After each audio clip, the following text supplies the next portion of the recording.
Hey, Vsauce, Michael here. I am at the White House in America's capital, Washington, D.C. America makes a lot of feature films every year, Hollywood. But they don't make the most feature films every year. Nigeria makes more. But the country that makes the most films every single year is India. Every 2 years, the country of India fills up enough film with unique feature films to stretch all the way from this city, Mumbai, to where I live, in London. That's double what Hollywood produces in 2 years. That is a lot of movies. But is real life a movie? I've discussed the frame rate of the human eye before, but how does the resolution of the human eye compare to a camera or screen? VHS? Laserdisc? DVD? Blu-ray? IMAX?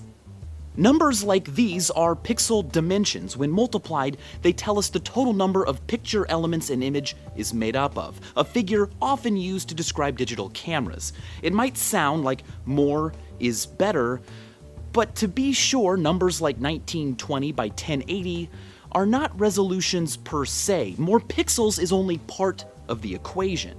Resolution is about distinguishing fine details, and that depends on a lot of other factors. For instance, the amount of light, the size of the sensors, what the millions of pixels are actually encoding, and how close the subject is. I mean, up close, Salvador Dali's painting of his wife looking at the Mediterranean can be resolved into boxes, but from afar, well, it's Abraham Lincoln. For crying out loud, on a small enough screen from far enough away, low and high so-called resolutions on screens aren't even resolved differently from one another by your eye. How different nearby pixels are from one another also matters. This is called spatial resolution. For instance, if I go out of focus, the number of pixels in the video frame stays the same, but you can't resolve as much detail. Now, with all of this in mind, we can still compare human vision to a digital image by asking a better question. Assuming everything else is optimal, how many pixels would you need to make an image on a screen large enough to fill your entire field of view look like real life, without any detectable pixelation? Now we are getting somewhere. Kind of.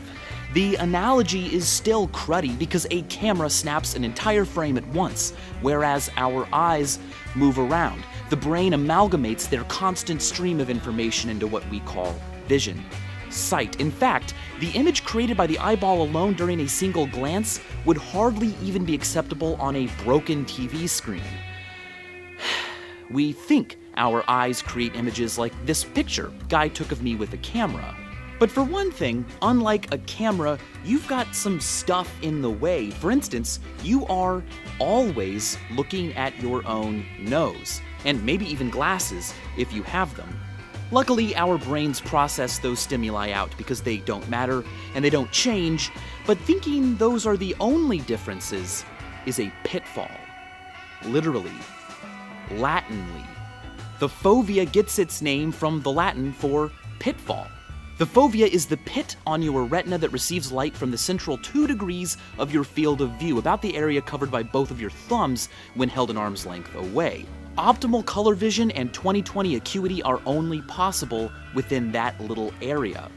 When it comes to these limitations, XKCD has a brilliant illustration. It points out other problems like blind spots, literal blank spaces in our vision where the optic nerve meets up with the retina and no visual information is received. If you bought a camera that did this, you would return it. You can find your own blind spot by closing your right eye, fixating your left eye on a point in front of you, extending your left thumb, and then moving it left of center, slightly, slowly, carefully, until it's not there anymore. Crazy. But of course, we don't see the world horribly like this because our eyes are constantly moving, dragging foveal resolution wherever we need it. And our brain's complex visual system fills in details, merges images from both eyes, and makes a lot of guesses. What we actually see is a processed image, not computer-generated imagery, but, well, meat-generated imagery. The neon color spreading illusion is a great way to demonstrate this difference. There is no blue circle in this picture. The white here is the same as the white here. A camera isn't fooled, a screen isn't fooled, only you and the fleeting gumbo of ingredients you call perception is fooled. Our vision is not analogous to a camera. But our reformulated question can still be answered because human anatomy allows us to resolve, to differentiate certain angular distances. Famously, Roger N. Clark used a figure of 0.59 arc minutes as the resolution of the human eye to calculate, based on the size of our total field of view, how many of these distinct elements could fit inside of it. The result was an approximation of exactly what we want to know: how many individual picture elements, pixels, our vision can appreciate. His answer? 576 megapixels. That many pixels, packed inside a screen large enough to fill your entire field of view, regardless of proximity, would be close enough to be undetectable by the average human eye.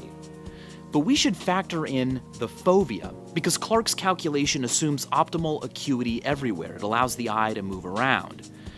But a single glance is more analogous to a camera snap, and as it turns out, only about 7 megapixels, packed into the 2 degrees of optimal acuity the fovea covers during a fixed stare, are needed to be rendered undetectable. It's been roughly estimated that the rest of your field of view would only need about 1 megapixel more information. Now that might sound low, but keep in mind that there are plenty of modern technologies that already use pixel densities better than we can differentiate.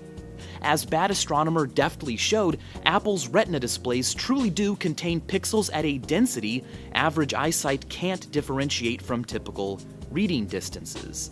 But the fact that there are screen sizes and pixel densities that can fool the human eye is not a sign that we see in any kind of megapixely way. Human vision just isn't that digital. I mean, sure, like a camera sensor, we only have a finite and discrete number of cells in our retina, but the brain adjusts our initial sensations into a final perception that is a wishy-washy, top-down processed blob of experience.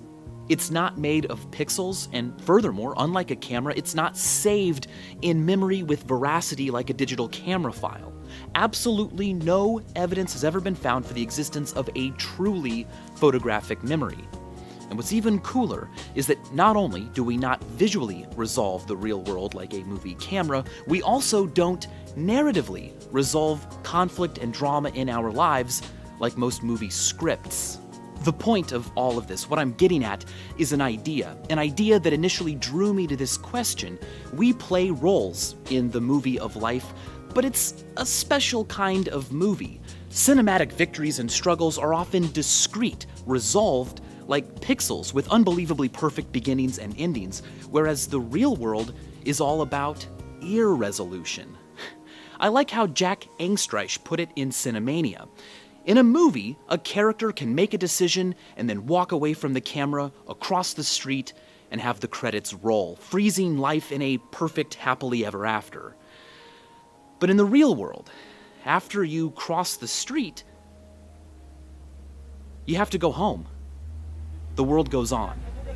Life doesn't appear in any particular pixel resolution or narrative resolution. Things are continuous. The world was running before you came around, and it will continue running after you are gone. Your life is a plot only insofar as it begins and ends and occurs in medias res.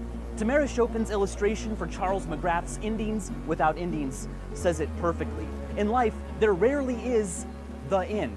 There is only the and. And as always, thanks for watching. गुलाबी आंखें जो तेरी देखी शराबी ये दिल हो गया संभालो मुझको ओ मेरे यारों संभलना मुश्किल